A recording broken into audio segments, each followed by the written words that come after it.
अस्सलामुअलैकुम। उम्मीद है कि आप सब खैरियत से होंगे। अल्लाह ताला आपको अपने हिफ्ज़ व अमान में रखे। आज आपके साथ दो तीन ख़बरें जो हैं वो शेयर करनी है। एक तो ये है कि अक़वाम मुत्तहिदा की रिपोर्ट है एजुकेशन के हवाले से, वो आपसे डिस्कस करेंगे। इसी तरह जो महकमा स्कूल एजुकेशन है, पब्लिक प्राइवेट पार्टनरशिप के तहत कोई स्कूल चलाने का इरादा रखते हैं, वो उनकी पॉलिसी को थोड़ा सा डिस्कस करेंगे कि वो क्या करने जा रही है। इसी तरह हमारे जो वज़ीर बनाए गए हैं स्कूल एजुकेशन के, राना सिकंदर हयात खान साहब, उनकी कुछ मीडिया से उन्होंने गुफ्तगू की है, उसके हवाले से हम बात करेंगे। और इसी तरह ज़िला बहावलनगर में फिर 5 AEOs जो हैं उनको सस्पेंड किया गया है, उसके बारे में भी कुछ हम बात करेंगे। मैं गुजारिश करूंगा अपने उन साथियों से कि जिन्होंने अभी तक मेरे इस चैनल को सब्सक्राइब नहीं किया, वो इसको सब्सक्राइब करें और इसके बेल आइकन जो है उसको भी प्रेस करें ताकि हर आने वाली वीडियो आप तक पहुंच सके। तो पाकिस्तान के तालीमी निज़ाम के हवाले से अक़वाम मुत्तहिदा ने एक रिपोर्ट जो है वो पेश की है। उसके मुताबिक कहा कि पाकिस्तान का तालीमी निज़ाम जदीद तकाज़ों से 60 साल पीछे है। और सबसे जो इसमें ख़तरनाक सूरत हाल है वो ये बताया गया है कि इस वक्त भी 56 लाख बच्चे जो हैं वो आउट ऑफ स्कूल चिल्ड्रन हैं, और ये बहुत बड़ी तादाद है। और इसी तरह ये कहा गया कि 1 करोड़ 4 लाख तलबा जो हैं वो मैट्रिक से ऊपर तालीम हासिल नहीं कर सकते, वो वहीं पर जो है अपनी तालीम का इख्तिताम कर देते हैं। और इसकी जो सबसे बड़ी वजह उसमें बयान की गई है रिपोर्ट में, वो यही है कि हुकूमत का तालीम पर बहुत कम खर्च करना। यानी तालीम का बजट जो UNO का प्रपोज्ड है कि जो मजमूई कौमी आमदन है या GDP है किसी भी मुल्क का, उसका 4% जो है ये मिनिमम रिक्वायरमेंट है UNO की कि वो जो है वो अपनी तालीम के ऊपर खर्च करें। लेकिन पाकिस्तान में हमारे यहाँ 2% जो है बमुश्किल तालीम के लिए बजट मुख्तस किया जाता है, लेकिन जब अमली उसकी सूरत आती है तो वो उसके ऊपर भी कट लग जाता है, और ये बमुश्किल कोई 1.5% जो है GDP का ये बमुश्किल तालीम के ऊपर खर्च किया जाता है।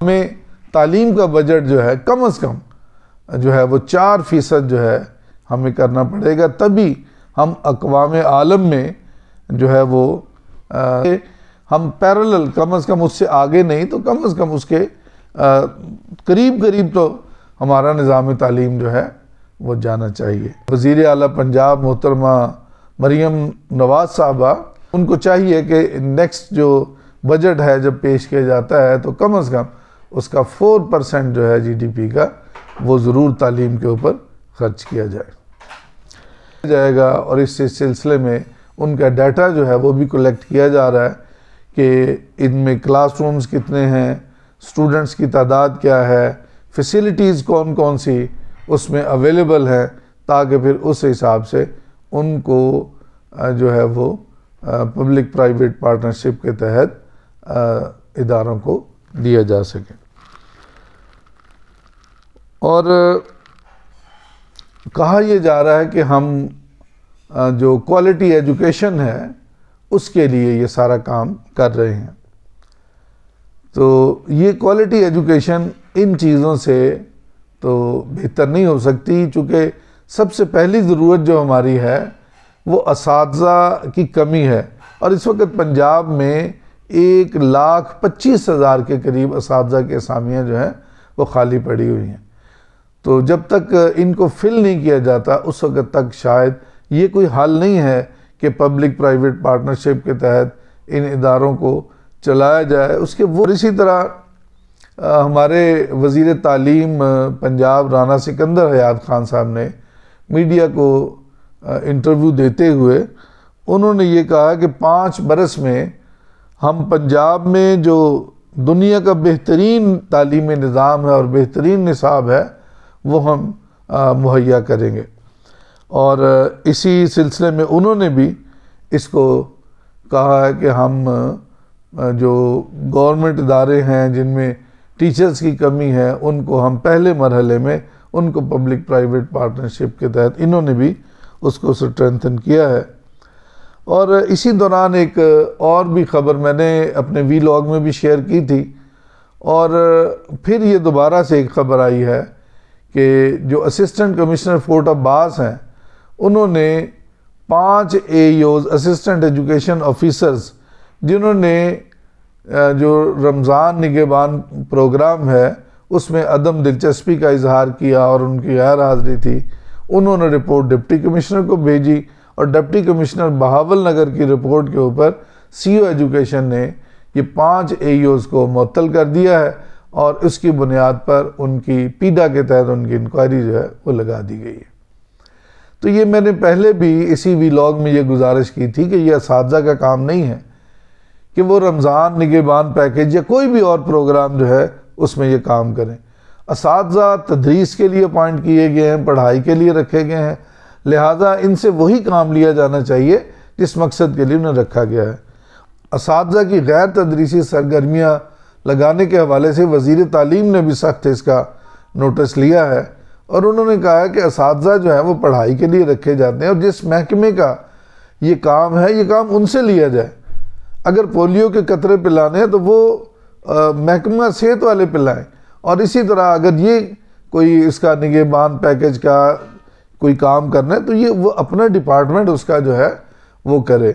तो उन्होंने कहा कि मैं इसका सख्ती से जायज़ा लूँगा और देखूँगा कि ये क्यों इस किस्म की ड्यूटियाँ लगाई जाती हैं और आइंदा से असातिज़ा की गैर तदरीसी सरगर्मियों पर ड्यूटियाँ ना लगाई जाएँ। और ये एक बहुत बड़ा चैलेंज है वज़ीर तालीम के लिए कि देखते हैं कि आया उनसे ये ड्यूटियाँ जो है जो गैर तदरीसी ड्यूटियाँ हैं असातिज़ा की वो रुकती हैं या नहीं रुकती। इसी तरह एक बड़ी अच्छी ख़बर है सिंध से आई है कि सिंध में एक समोसा फरोश की 2 बेटियों ने SPSC का इम्तिहान पास करके वो ग्रेड 17 के ऑफिसर्स जो हैं वो बन गई हैं। और मैं ये इस मौके पर ये कहूँगा कि वाकई जो हलाल कमाई होती है उसमें बरकत होती है। और दूसरी बात यह है कि मेहनत को अल्लाह ताला कभी भी रायगा नहीं जाने देता।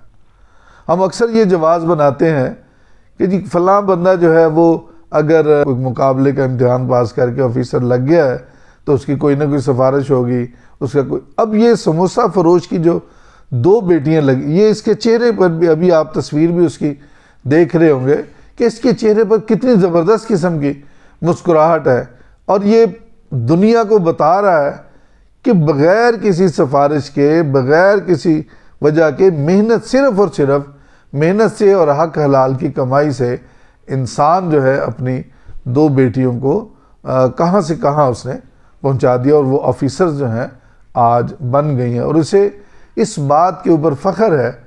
और बच्चियाँ जो हैं उन्होंने भी इस बात पर फ़ख्र का इजहार किया है कि हम एक मेहनत करने वाले की बेटियाँ हैं।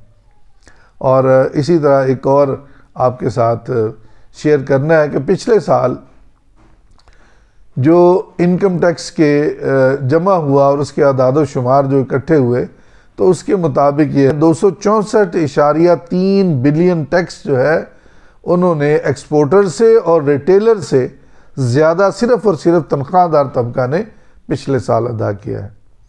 तो ये आप देख लें कि जब तक गवर्नमेंट जो है टैक्स नेट को वसी नहीं करती और कारोबारी तबके को इसमें नहीं लेकर आती शायद मुआशी तरक्की जो है इस तरह से वो मुमकिन ना हो सके। मैं उम्मीद करता हूँ कि इंशाअल्लाह ताला आज का व्लॉग भी आपको पसंद आया होगा। अगली वीडियो तक के लिए इजाज़त दीजिए। अल्लाह हाफ़िज़।